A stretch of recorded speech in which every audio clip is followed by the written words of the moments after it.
So are Diablo 2 truly balanced? Is it a game worth picking up? Did it stand the test of time?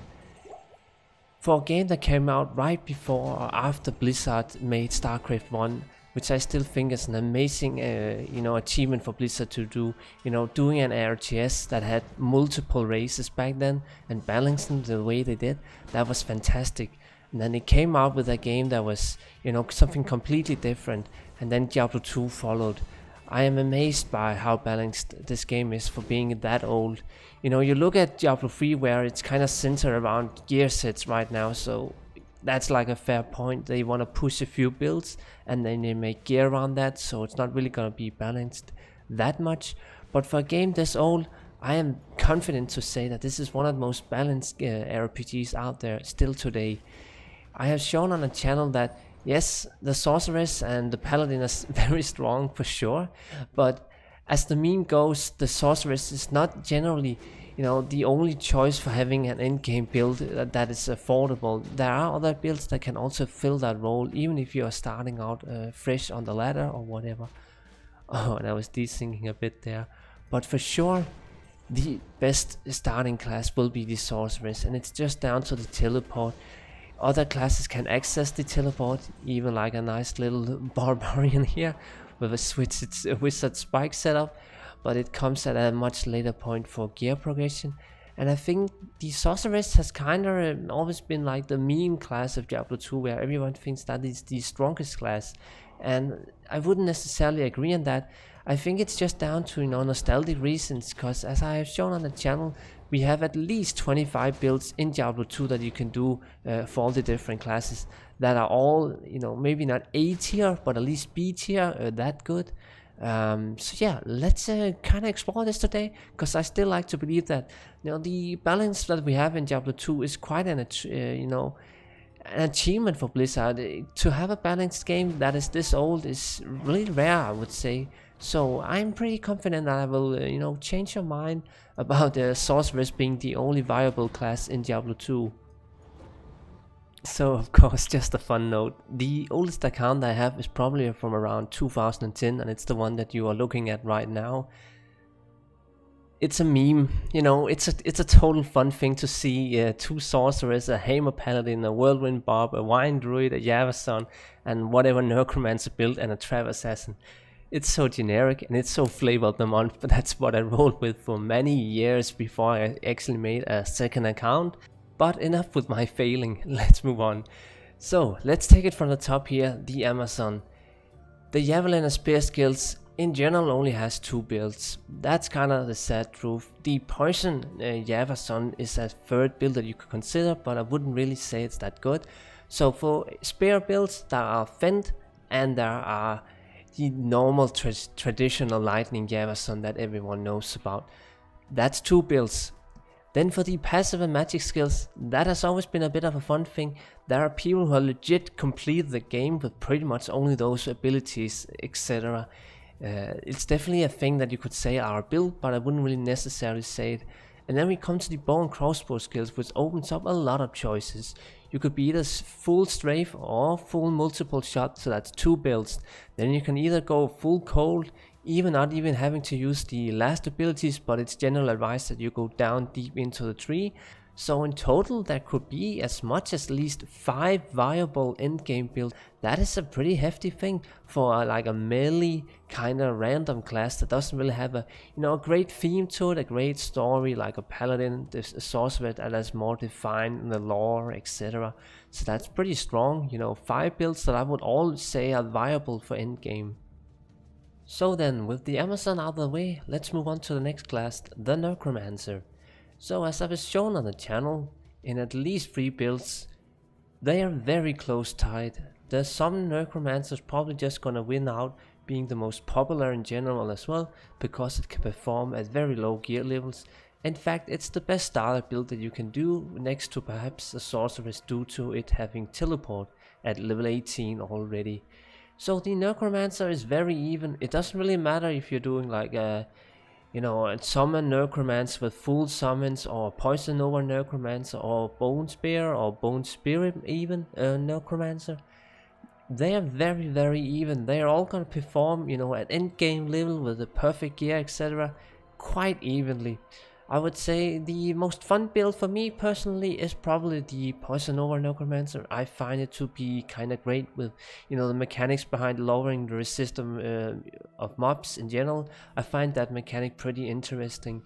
Also, another thing is that the the Summon Necromancer obviously relies on summons, hence the name. So you kind of have to, you know, be a little more involved in your upkeep of summons, whereas the other two builds doesn't really have to have a full army all the time out. In fact, the other two builds can probably play without an army completely. They would still be just fine, which is kind of important because obviously all three builds relies on corpse explosion. So if you're kind of like in a relaxed, chilled mood where you kind of just want to have some fun, explode corpses on the screen, corpse explosion is just nice to spam without having to think, oh shit, I should not have exploded those corpses because I needed the corpses for army control. So yeah, it's kind of like my own little point of view on how these builds plays out, but in general they're all very even. However, the Necromancer Summoner is just so good at the early levels. And then another thing is that, you know, if you really get the good gear together, you know, what's the guide that I did some time ago for my own Necromancer Summoner, you can do Ubers with it, and I would actually say it's a pretty decent Uber build as well, at least if you didn't play as poorly as I did in that guide. But enough for that. That is pretty much the Necromancer class, so 3 completely viable builds. Another thing is also that you can kind of do sort of melee builds. I can put it up on the screen now what I'm referring to. That is an option as well. You know, it's a fun thing to see. But in general, there's really only 3 builds for the Necromancer. So then, with the 2 classes out that I mainly wanted to cover in this video, let's move on with some highlights to not make the video too long, because a lot of you people are just skipping around. I can see that from my statistics. So I want to avoid making the video too long. Anyways, the Sorceress obviously very strong. It has at least 5 or 6 viable endgame builds, and some of the most interesting ones being a Seal Sorceress, a Bear Sorceress, and a Nova Sorceress. And I would even say that some of the PvP builds are also not really viable for PvM, which makes it even more interesting, because like there are variations of the builds that I mentioned, such as the Seal Sorceress, that are kind of worse for PvM, and also like a 200% faster cast rate Fireball Wizard. They are not really good for PvM. It's very interesting actually if you think about it, because the Sorceress has so many ways to go with it. Yeah, it's the variations king. It really is the Sorceress. I can't think of a class that has as many builds as a Sorceress.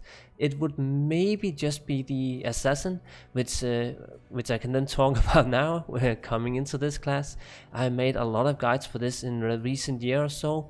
It has a lot of good trap builds and kicker builds, which is very nice to see. So for that class, it probably ties with the Sorceress of most builds that you can do at endgame, which is very cool to see again as a class like Assassin that has, you know, no real RPGs that I know of has copied this class. It's unique to Diablo 2, so it's very nice to see. And then let's talk a little bit about the Druid. Oh, the Druid, it's almost like a meme. Everyone only makes a wine Druid and that's it. You know, it's just done, it's over. Nobody really bothers with anything else, and I totally get that, because the furry Druid is yeah, it's okay, it's fun, it's actually very good, but it's just not really that interesting or seen a lot. At least I don't see too many furry druids. I have definitely made a good furry druid myself and I do like it, but yeah, there's just something about it that doesn't really appeal to me. And then the Fireclaw and Shockwave druids, bear builds are also not really strong. They're decent, but yeah, they're kind of lacking. And then finally we have to talk a little about summons. Obviously a summon druid is not really gonna perform anywhere near to a necromancer, but it would at least be nice if it was just somewhat okay. But as it stands, even with the best possible gear, rolled everything perfect, you're never really gonna do anything with a full summon druid, which is a sad thing, because you know, it's a good lore, it's a good history for the class. You know, you're controlling an army of beasts and whatnot, and they just end up sucking more than like a undergeared necromancer. Yeah, it's quite a sad thing to see. And then I suppose we should end the video just kind of like on down note, a little low note. The paladin, it's so boring. It really only has like you know, few builds. I would say at most you can come up with 4 or 5 builds if you really stretch it. And then obviously it's the same thing for the barb. You know, a lot of people will think, oh, this can do so many things, it can hack away and do all these sort of things, but it comes down to where it's, you know, I'm kind of like focused on endgame. I prefer doing the best builds, and the best build is really just whirlwind, and the other builds that the barbarian can do just pales in comparison. It's not that the other builds are that much worse, they're just not better, and that is why I think the barbarian is probably the least varied class in Diablo 2, because Frenzy is not really that strong. It's okay, but it's not really that great. And then we have a throw bomb, which is not that great, and then we have these other abilities such as double swing or stun, leap attack, concentrate, berserk. They're also okay, but they're not really that great. If you think about it, they're actually pretty weak even compared to some of the paladin's abilities. So yeah, it's fun to see where everyone kind of thinks back to Diablo 2, Diablo 3. Oh, they had this strong barb class, everyone likes to play that one, but it's actually one of the most boring runs. The whirlwind barb is obviously a very strong tie with some of the most iconic characters ever in any RPGs, but yeah, it's the only thing it can also do, so it ends up being rather boring. I think the problem also with the barb is that the other 2 trees are all support. If it had another tree in Diablo 2 where it actually gave skills, it would have opened up a lot more. So I would have removed the combat masteries and just baked them straight into the class, and then moved natural resistance, iron skins, and stuff like that to war cries. That would maybe have been a little overpowered in a way, but I feel like that would have open up the class a lot more, because as it stands right now, I'm not a fan, that's for sure. But that's pretty much it. Don't want to make it much longer than that. Again, I like to believe that Diablo 2 is so balanced, there's so many options. And as you can see in this video, and also the videos that I did on all the classes over the years that I ran this channel, there are many choices.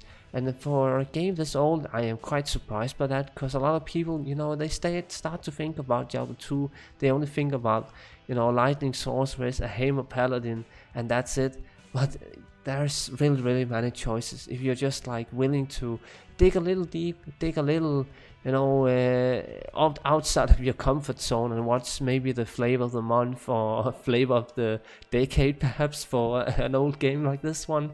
Not much has changed since, well, 1.10 or something like that.